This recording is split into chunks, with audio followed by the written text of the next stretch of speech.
So now let's look at how we can stretch out our calves. So when we do this, we're going to face a counter or a wall to help with our balance. And on both feet, you want the toes to point straight to the wall. The heel on the back foot must be down. And then I'm going to bring that front leg forward so that way I have room to bend the knee to increase the stretch in the back of my calf on the back leg. As with all stretching, when we're trying to improve range of motion, we want to hold for 20 to 30 seconds. And then you take a break. And then you go again.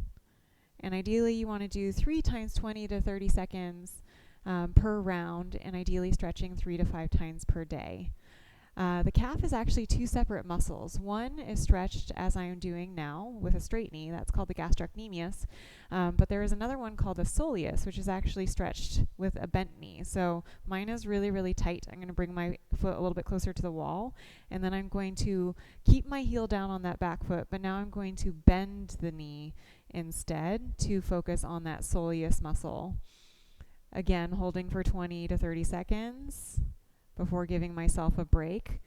When it comes to the soleus, you really do want to still feel it in the back of the leg. If all you feel is compression at the front of the ankle joint, I don't recommend pushing through that. So that's calf stretching. Gastrocnemius with a straight knee, soleus with a bent knee, 3 times 20 to 30 seconds per round, ideally 3 to 5 times per day. Now we're going to look at seated heel raises. So this is a great way to start working on ankle strength if you don't feel like your calves are very strong yet.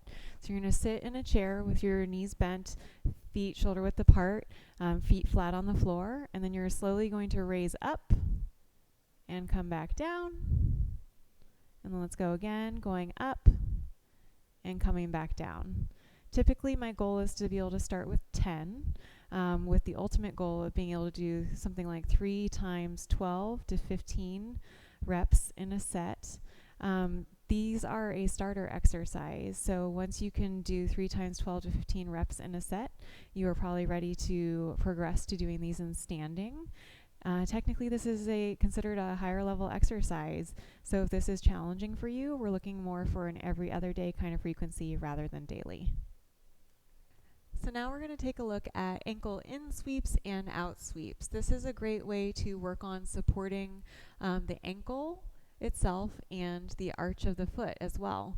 So I typically tell people to sit on their bed with their heels hanging off the end, or you can sit on the floor if you're able to get up and down from the floor safely. And then your goal is to have your shin bones pointing straight towards the ceiling.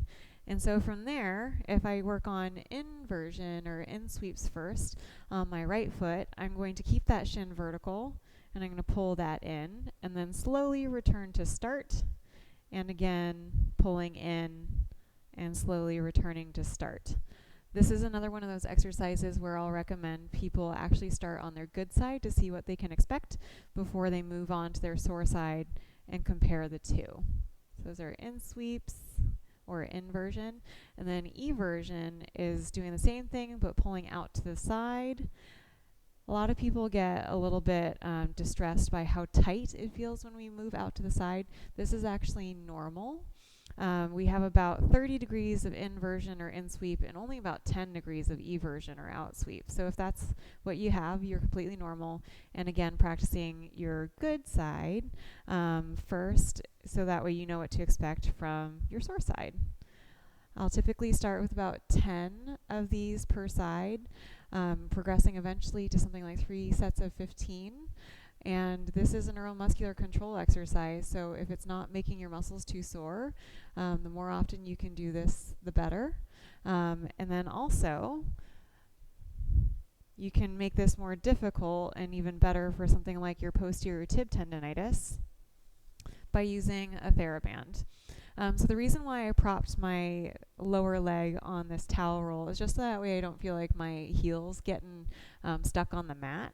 So I'm going to show you eversion or out sweeps first. So I'm going to put the band across the toes, and then I'm going to use my other foot to make that band as tight as I want, and then I'm going to slowly sweep out and then really, really focus on slowly coming back in.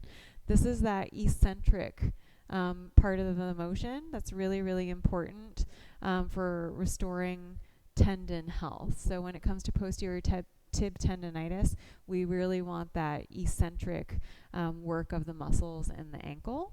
So that's eccentric out sweeps. And now eccentric in sweeps. You put the loop going the other way, and I'm going to cross my leg over the other side, hold that steady, and then I'm going to pull in, and again working on that slow controlled return to focus on that eccentric part of the work. You can see that I could do this more often to help support my arch and help remodel that posterior tib tendon back to health. So again, starting off with about 10 is a good place to start, working up to sets of 12 to 15, ideally 3 sets of 12 to 15, and then depending on how easy or challenging these are for you, performing them multiple times a day or every other day if they do make your muscles pretty sore. So now we're going to move on to bridges. Bridges is a great core stabilization and glute strengthening exercise. So again, I'm lying down on the mat here. You are welcome to stay in the bed to perform this exercise for safety if it's not easy for you to get up and down from the floor. So you're going to lie down on your back, knees bent, feet shoulder width apart, and you're going to pull the belly button down as if you're doing the TA breathing first, and then you're going to lift your butt, lift your hips, and come back down. Belly button down, breathing, and lift, and come back down.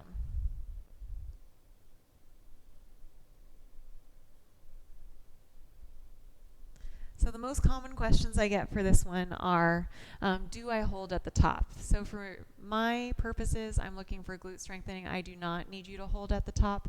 I prefer to do 10 reps to start, progressing to 3 times 12 to 15 reps every other day is my preference. I like to point out that this is supposed to be a glute or a buttock exercise. So if you're feeling this in your hamstrings, that is not my intention. If you even get a cramp in your hamstrings, you're done with the exercise for now. Once a muscle starts to cramp, it's tapped out and it'll just repeatedly cramp over and over again if you don't give it multiple hours of rest. So again, bridges, great for buttock strengthening. Goal of being able to do 3 times 12 to 15 reps per set, and doing that 3 to 4 days a week is the goal. So now let's take a look at one of my favorite exercises, clams. So I love clams because it's a really, really great butt cheek exercise. So you're going to lie on your side. Again, if you can't easily get up and down from the floor at home, you can do this on your bed. You're going to lie on your side. Most people cheat by being rolled back too far. So I'll tell people to roll far enough forward that if you had a laser beam coming out of your belly button, that beam would eventually touch the floor. If it's going off into the sunset or up into the sky, you're rolled back too far and you're probably going to get a different exercise than the one that I intend. You're going to lie down. You can use a pillow if you want to. Keep that top hip rolled forward. I'm going to pull the belly button in first. Breathe. Keep my ankles together and lift that top knee towards the ceiling, nice and slow, and slowly lower back down. Going again, lifting nice and slow, and then slowly lowering back down. Oftentimes, people are surprised by how difficult these are. For some people, I genuinely need to start with 5 reps in a set. Then typically kind of the next guide I'm looking for is being able to do 8, then 10, and then ultimately 12 to 15 reps per set, 3 sets every other day. This exercise is really, really important to make sure that you feel it in the right place. We are looking for glute work. If you feel the work coming from the front of your hip or along the outside of your thigh, your IT band, that is actually the opposite of what I'm looking for. To me, we are making ourselves worse if we feel it other than in the glutes and the butt cheek. So make sure your form is good. If you feel like you still have optimized your form and you're still getting the IT band or the hip, the front of the hip doing the work, then I'd rather you not do this exercise at all and work on the other ones. sit to stands. So sit to stands is the beginner squat, if you will. And so we're working on higher level strengthening, or trying to move towards higher level strengthening with this exercise. So you're going to sit in a chair with feet and knees shoulder width apart, and then you're going to just practice standing up and sitting back down.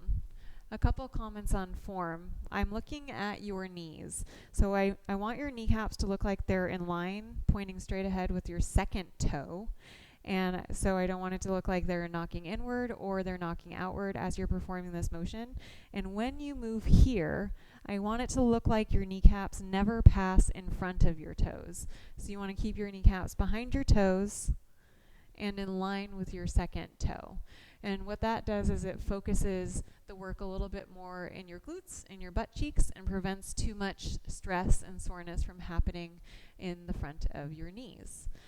So for sit-to stands, I typically start with about 10, with the goal of being able to do 3 sets of 12 to 15 reps, and practicing this every other day.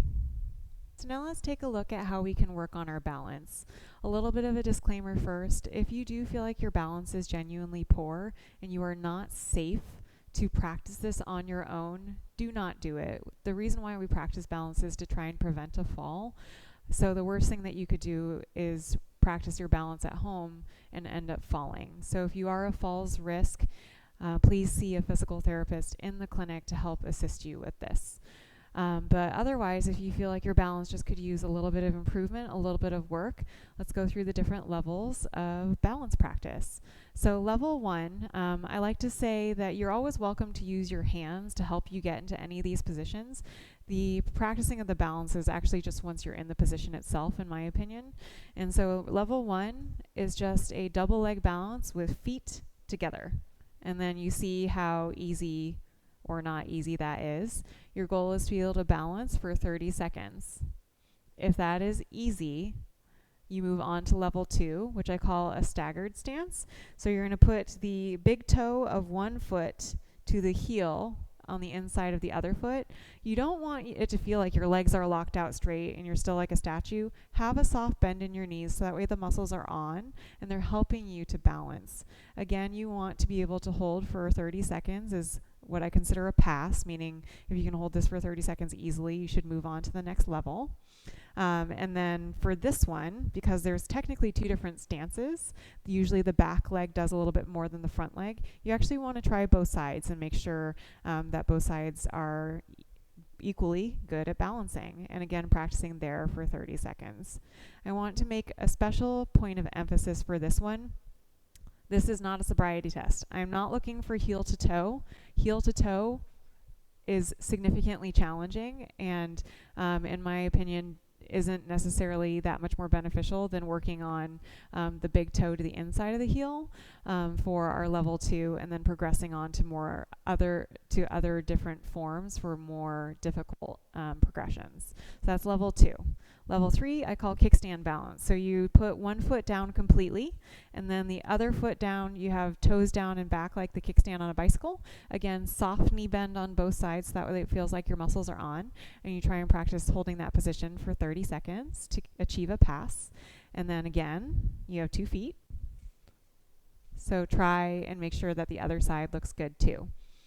I love kickstand balance because you can proceed directly into level 4, which is what everybody thinks of doing, classic single leg balance. Again, your goal is to be able to practice for 30 seconds without losing your balance. Movements up top are fine. To me, as long as you maintain it for 30 seconds, that is good enough to decrease your falls risk. So that's what I'm looking for. And then after you do 30 seconds on the one side, you check the other side to make sure that that side's good too. So that's balance practice. What I love most about balance practice is if you practice multiple times a day for a week, you can fix your balance unless you have a significant neurological condition. So you can make a big change in just a week. A lot of the other things, range of motion, strength, we definitely can't get back that quickly. And so when we are have the ability to achieve benefit so quickly, I love working on balance because people can see an improvement pretty rapidly. Good luck.